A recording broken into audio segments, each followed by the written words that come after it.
अस्सलाम वालेकुम दोस्तों, आप मेरा YouTube चैनल दी टैलेंट देख रहे हैं। आपको पता है कि आजकल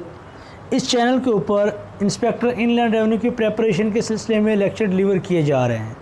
हमने शुरू किया हुआ था इनकम टैक्स ऑर्डिनेंस का chapter 3 tax on taxable income. इसके हमने 3 पार्ट पढ़ लिए थे। चौथा पार्ट हमने स्टार्ट किया हुआ है। चौथा पार्ट रिलेटेड किसके, इनकम फ्रॉम बिजनेस। इसका आज हमने डिवीजन सेकंड पढ़नी है, डिडक्शंस के बारे में पढ़ना है। आज हमने पढ़ना है कि income tax ordinance income from business में किन किन चीज़ों को अलाउ करता है कि आप ये डिडक्ट कर सकते हैं, और कौन कौन सी वो ऐसे आपके इनकम्स हैं या कौन कौन सी वो ऐसी चीज़ें हैं जो आपके पास अलाउ नहीं है, जिनको आप डिडक्ट नहीं कर सकते इनकम फ्रॉम बिजनेस में से।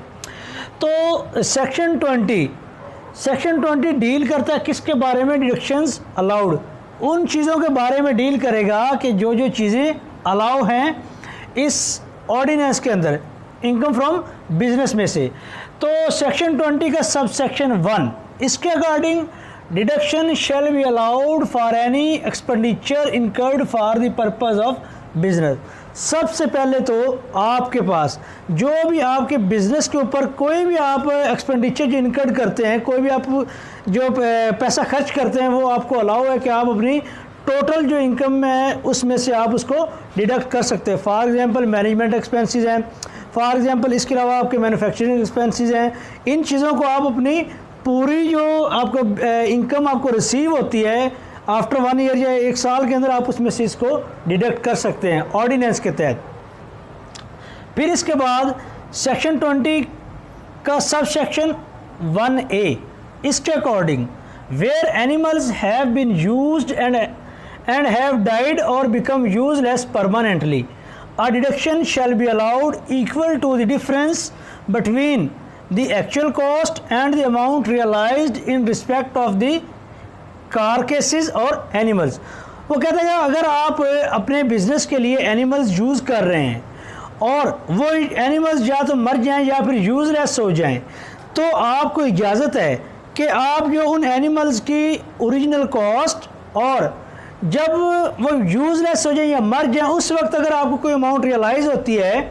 आपको कोई अमाउंट आती है, तो आप उन दोनों का जो डिफरेंस है उस डिफरेंस को आप अपने टोटल एक्सपेंडिचर में से क्या कर सकते हैं, आप माइनस कर सकते हैं। आपको ये कह लें कि आपको ये अलाउ है। फिर इसके बाद सेक्शन 20 के सब सेक्शन 2 के अकॉर्डिंग द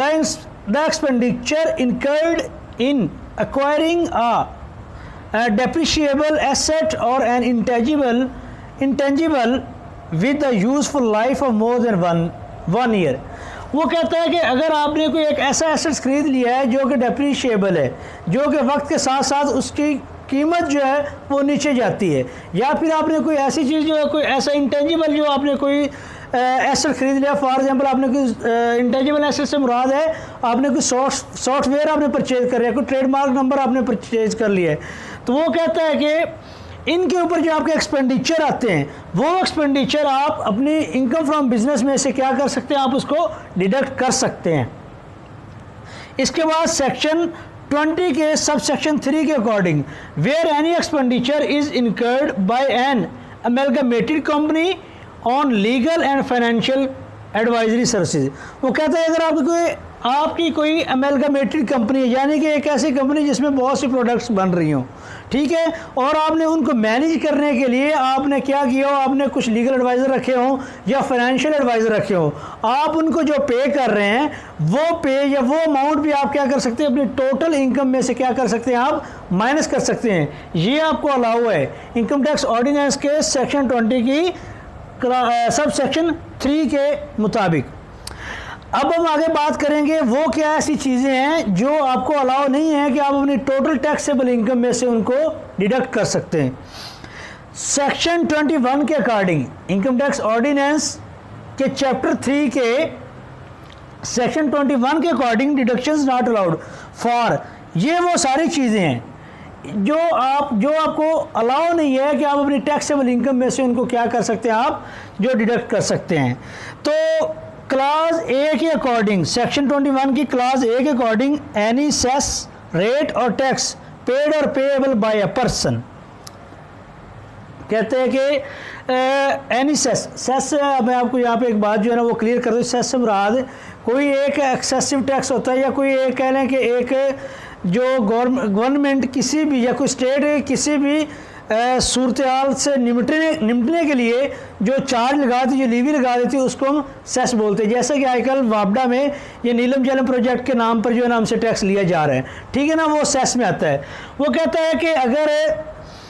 किसी भी शख्स ने कोई सेस पे किया हो, कोई टैक्स पे किया हो किसी कंपनी को, या कोई रेट पे किया हो, तो वो जो अमाउंट उसने रिसीव की है उस कंपनी ने, वो अमाउंट आपको अलाउ नहीं है कि आप उस अमाउंट को भी अपनी इनकम में से किसी भी सूरत किसी भी तरह जाके आप उसको जो है ना आप उसको डिडक्ट कर सकें। सेक्शन 21 की क्लास बी के according any amount of tax deducted under division third of part 4 of chapter 10, कहता है चैप्टर 10 के अकॉर्डिंग ये टैक्स का चैप्टर, ये डिडक्शन का एक चैप्टर है कि आपने टैक्स कैसे चार्जेबल करना है। कहता है कि इसके according division 3 part 4 of chapter 10, इसके अकॉर्डिंग आपने कोई भी टैक्स चार्ज काटा हुआ है, किसी भी कंपनी ने, कोई विदहोल्डिंग एजेंट हो या कोई और भी कंपनी है, किसी भी तरह की उसने कोई टैक्स काटा हुआ है, तो वो टैक्स जो काटा गया है वो भी आपको अलाउ नहीं है कि आप अपनी बिजनेस इनकम में से उसको जो है ना आप उसको डिडक्ट कर सकें। सेक्शन सी क्या कहता है? सेक्शन 21 का sub section C, any expenditure from which the person is required to collect tax under part 5 of chapter 10, कहता है कि ऐसा कोई एक्सपेंडिचर जिसके ऊपर टैक्स हो। ये सारी चीज़ें आगे जाके हम जो है ना डिस्कस करेंगे पार्ट 5 ऑफ चैप्टर 10। कहता है कि इसके अकॉर्डिंग कोई आपके कोई ऐसा एक्सपेंडिचर होता है जिसके ऊपर गवर्नमेंट ने उन एक्सपेंडिचर के ऊपर टैक्स लगाया हुआ है, कहते हैं कि वो जो है ना उन एक्सपेंडिचर को भी आपको जो है ना उस अपनी टोटल इनकम में से आपको डिडक्शन अलाउ नहीं है, जिनके ऊपर टैक्स वाजिबुल अलादा है।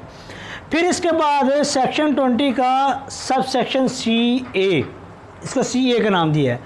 Any amount of commission paid or payable in respect of supply of products listed in the third schedule of the sales tax act 1990 where amount exceeds 0.2% of gross amount of supplies. वो कहता है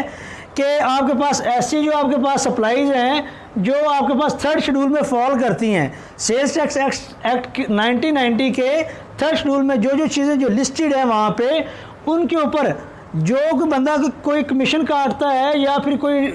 tax की शरह काटता है, अगर वो 0.2% से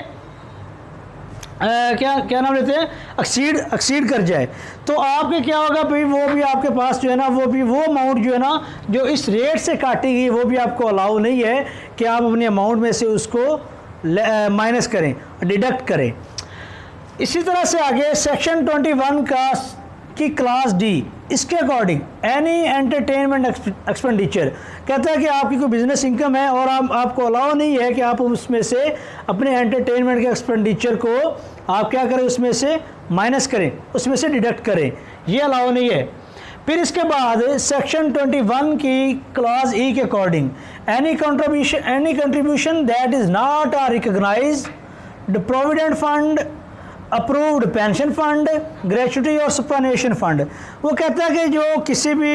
रेगुलेटरी अदारे से कोई प्रोविडेंट फंड है, कोई ग्रेचुटी फंड है, कि आपके पास कोई पेंशन फंड है और वो किसी रेगुलेटरी के तहत वो क्यों अप्रूव नहीं है, लेकिन कोई शख्स उनको क्या करता है, वो उनको डिडक्ट कर लेता है। वो कहता है कि आपको अलाउ नहीं है डिडक्शन, अगर आप अलाउ डिडक्ट करेंगे तो वो आपके पास इनकम चार्ज होगी किस साइड के तहत, इनकम फ्रॉम बिजनेस के तहत, अगर अप्रूव नहीं है तो। लेकिन